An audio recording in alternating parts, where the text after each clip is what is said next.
देखिए इस क्वेश्चन को देखिए, कह रहा है if an AP in an AP sum of first n terms is this. फिर से देखिए एन टर्म्स का सम का फॉर्मूला दे दिया उसने, कितना 3n² और प्लस 5n। ओके अब ध्यान दो जरा, हमको पता है कि nth टर्म का फॉर्मूला क्या होता है, एक तो ये फॉर्मूला होता है a plus n minus one into d, है ना।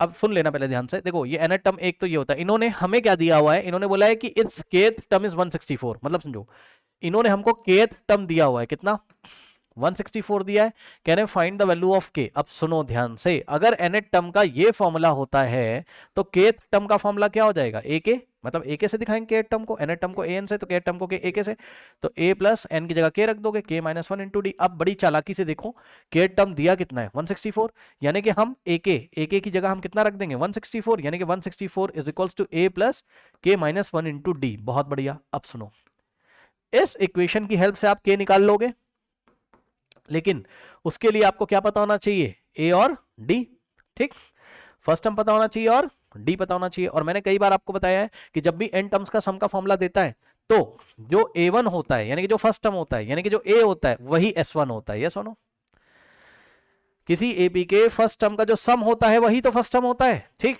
यानी कि हम क्या करेंगे यहां पर, हम इस इक्वेशन में ये जो दिया हुआ है, हम इसमें क्या करेंगे, n की जगह 1 रख देंगे। सो 3 इंटू एन की जगह 1, 1 का स्क्वायर प्लस 5 इंटू 1, ये लीजिए 1 का square 1, 1 into 3 is 3 plus 5 into 1 is 5, 5 plus 3 कितना हो गया 8, यानी कि a की वैल्यू कितनी आ गई 8। बहुत बढ़िया।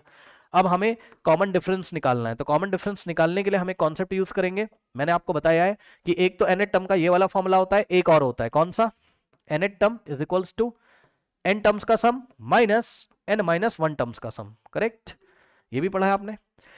nth टर्म का फॉर्मूला क्या होता है, n टर्म्स का sum minus n minus one term का सम, मतलब समझो यस। तो अगर मुझे a2 निकालना हो, यानी कि मैं n की वैल्यू 2 रखूं अगर इसमें, तो a2 मतलब सेकंड टर्म निकालने के लिए n की जगह 2 रखो और माइनस यहाँ n की जगह 2, 2 माइनस 1 1, तो s1, यानी कि अगर आपको क्या चाहिए सेकंड टर्म, तो आपको 2 टर्म्स का सम माइनस 1 टर्म का सम करना पड़ेगा, ठीक।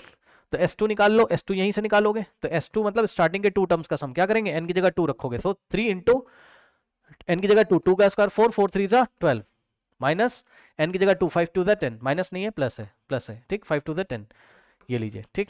सो 10 प्लस 12 कितना होता है 22, तो स्टार्टिंग के 2 टर्म्स का सम कितना आ गया 22 आ गया, ठीक। तो यहां पे रख दो जाके a2 क्या है s2 माइनस s1 है, तो s2 की वैल्यू कितनी है 22 माइनस s1 कितना है, s1 कितना आ रहा था 8, s1 ही फर्स्ट टर्म है, ठीक।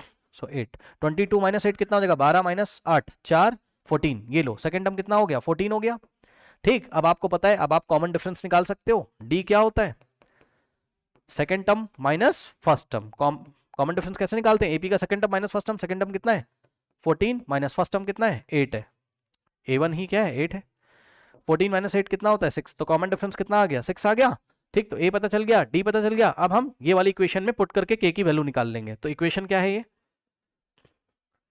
164 is equals to a plus k minus one into d है, ठीक। तो 164 इज इक्वल्स टू a कितना है जाके चेक करो, a है 8 और d है 6, a है 8 और d कितना है 6 है, ठीक। तो a की जगह 8 और plus k minus one into में d की जगह 8, सॉरी d की जगह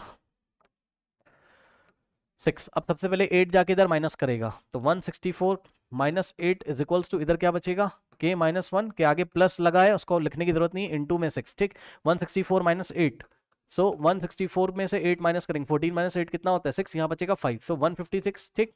तो यहाँ से आ जाएगा 156 is equals to k minus one into में 6, ये मल्टीप्लीकेशन में इधर आएगा तो डिवाइड करेगा, यानी कि 156 divided by 6 is equals to k minus one. अब देखो 6 से इसको डिवाइड करोगे कितने टाइम जाएगा, 6 1 6, 6 2 12, 3 जाएगा, 6 6 36, 26 upon 1 26 is equals to k minus one इधर जाएगा, सो 26 और plus 1 is equals to k, यानी कि k की वैल्यू कितनी आ जाएगी 27।